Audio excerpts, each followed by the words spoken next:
voninahitra ho an'Andriamanitra rehetra fa mahafinaritra be ny asa fanaovana fiangonana eto Avohisara. Ny kristianina mazoto, tena mazoto mihitsy ireo, ary izay gropy manatanteraka an'izao asa izao dia misa 12 ny gropy, dia miezaka zany manentana ny fandaminana lafiny rehetra fa mahakasitraka an'zareo avy any Ambohitatelo efitsekemana Ambohitatelo manatanteraka izao fifanomezan-tanana amin'ny lafiny rehetra, na ny vola na ny fitaovana na inona, dia sy mikely soroko mihitsy nareo.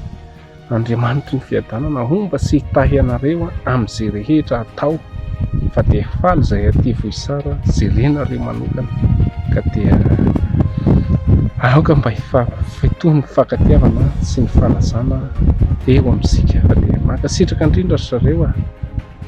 Andriamanitra ny homba nareo amin'izay rehetra atao ka dia misaotra indrindra.